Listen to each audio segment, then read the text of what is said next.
Mga kapatid na nananampalataya sa Allah subhanahu wa ta'ala,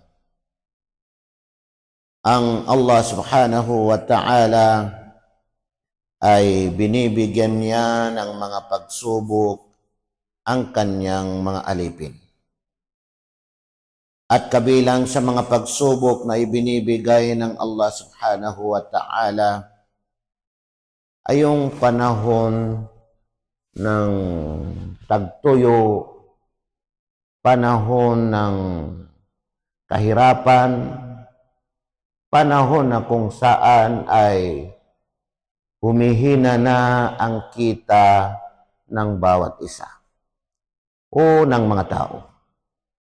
Papansinin natin sa mga nangyayari sa ating mga sarili, sa ating bansa o saan mang lugar, dahil maraming mga pagsubok na ibinibigay ng Allah subhanahu wa ta'ala. At dahil sa mga pagsubok na ito, ay ang titingnan natin ay ang ating mga sarili. Ang mga dumarating sa atin na mga pagsubok ay babalik ito sa ating mga sarili. Mga kapatid na nananampalataya sa Allah, anong panahon ngayon? Panahon na kung saan ay mapapansin natin, kahit dito sa bansa ng mga Arabo ay mapapansin natin na umuulan. Sa Pilipinas ay hindi biro, halos araw-araw ay umuulan na. Napakalakas na ang ulan. Pero ano ang sinabi ni Propeta Muhammad sallallahu alaihi wasallam? Ano ang sinabi niya sa naisalaysay ni Abu Hurairah, kalugdan siya ng Allah subhanahu wa ta'ala? Sinabi ni Propeta Muhammad sallallahu alaihi wasallam, "Laysatis sanatu bi alla tumtaru, walakinis sanatu an tumtaru wa tumtaru, wala tumbitul ardu syai'a." Hindi ang panahon ng tagtuyo o panahon ng kahirapan, sana na tinutukoy dito ay kahat. Panahon ng tagtuyo, panahon ng kahirapan, hindi sabihin niya ang panahon na ito ay dahil sa hindi dumarating sa inyo ang ulan o hindi umuulan. Hindi yun. Dahil sabi niya, ang panahon ng kahat, panahon ng tagtuyo, panahon ng kahirapan, ay yung dumarating sa inyo ang ulan. Antum taru wa tumtaru. Dumarating sa inyo ang ulan, dumarating sa inyo ang ulan. Ibig sabihin ay, lagi nang umuulan.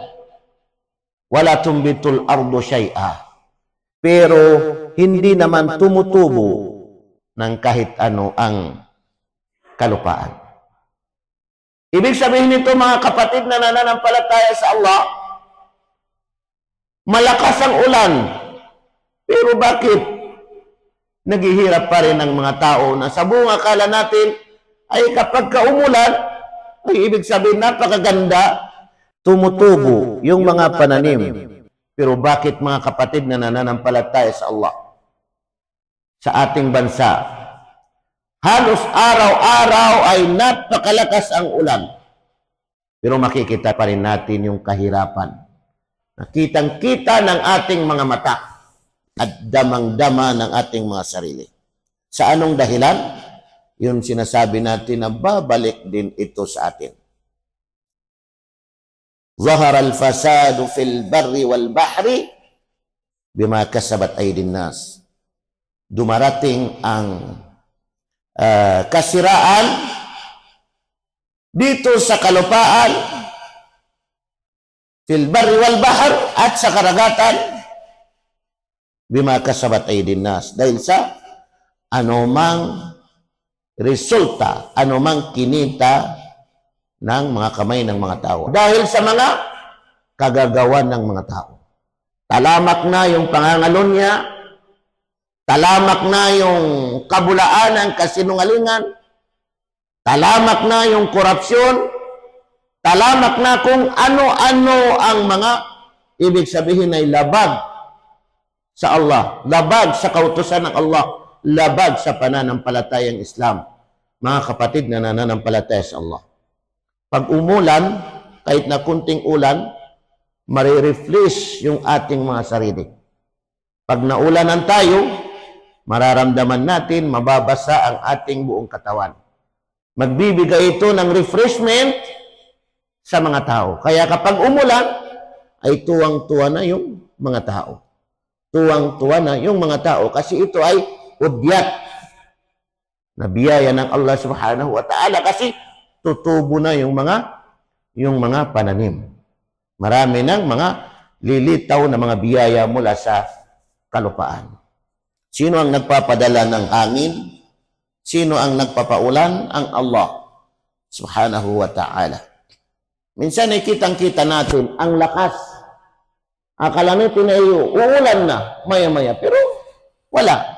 Minsan naman ay bigla na akala natin ay walang ulan pero biglang umulan kasi ito ay lahat ay mula sa Allah, kagustuhan ng Allah subhanahu wa ta'ala.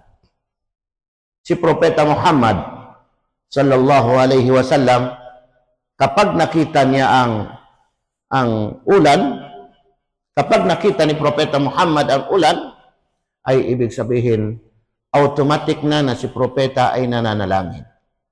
Nananalangin kasi ang panalangin ni Propeta Muhammad sallallahu alaihi wasallam ay para sa kabutihan ng mga tao. Para sa kabutihan ng mga tao. Kasi alam niya na umulan. Ibig sabihin ito ay mayroong dala ito na hindi natin alam. Mayroong dala na kapahamakan. Kaya sanay-salaysay ni Aisha, kalugdan ng Allah subhanahu wa ta'ala, أن رسول الله صلى الله عليه وسلم كان إذا رأى المطر قال اللهم صيبا نافعا اللهم صيبا نافعا. Ibig sabihin ay kapag nakita ni Propeta Muhammad sallallahu alaihi wasallam ang ulan ay nagdudua, nananalangin si Propeta Muhammad sallallahu alaihi wasallam na sinasabi niya, O Allah, gawin mo ang ulan na ito na kapaki-pakinabang sa mga tao. O Allah, gawin mo ang ulan na ito na kapaki-pakinabang sa mga tao. Mga kapatid na nananampalataya sa Allah subhanahu wa ta'ala, lagi nating alalahanin na ang mga nangyayari o ang mga dumarating sa atin na mga pagsubok ay ibig sabihin tanungin natin ang ating mga sarili, mga kapatid na nananampalataya sa Allah. Bakit ang dami-dami nating problema?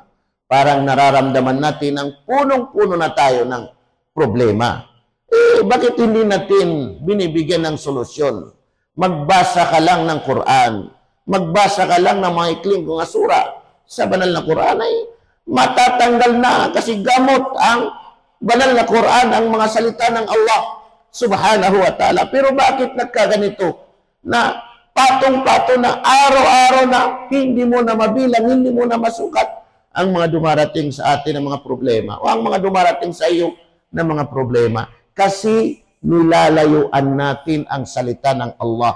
Pilit na inilalapit sa atin.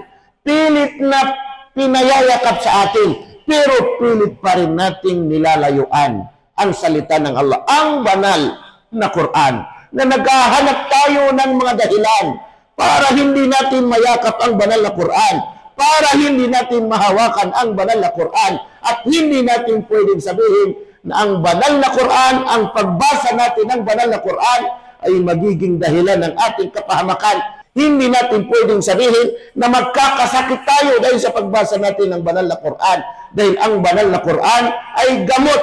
Gamot ito hindi lamang sa ating mga sakit, kundi gamot dito sa puso natin. At lilinisin niya ang puso natin, mga kapatid, na nananampalataya sa Allah. Isipin natin, araw-araw, pilit na inilalapit sa atin ng banal na Quran ang mga salita ng Allah. Niyayakap pa sa atin, pero pilit pa rin natin itong nilalayuan, mga kapatid, na nananampalataya sa Allah. Kaya pag nagkaroon tayo ng problema, ay dumarating na sa punto na parang ang bigat-bigat na, parang hindi na natin kaya, kasi nga wala tayong dala-dala na gamot.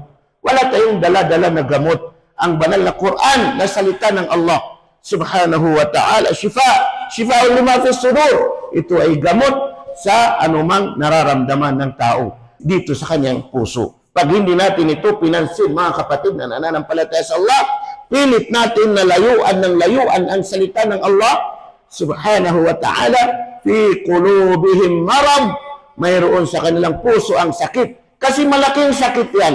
Fi qulubihim marad, fazadahumullahu marada, hanggang sa dadagdagan na ng dadagdagan ng Allah ang kanyang sakit. Kaya magiging matigas na ang kanyang puso. Dadagdagan na ng dadagdagan ng Allah ang kanyang sakit. Na hindi lamang niya lalayuan ang banal na Quran, kundi pati ang mga tao na humahawak, bumabasa ng banal na Quran ay lalayuan na niya. Mayroong ng sakit ang kanyang puso. Tingnan ninyo, mga kapatid na nananampalataya sa Allah, yakapin natin ang banal na Quran. Hindi lamang ang Islam, walang saysay ang pagyakap natin sa Islam kung hindi natin yayakapin ang banal na Quran. Ang banal na Quran na salita ng Allah subhanahu wa ta'ala.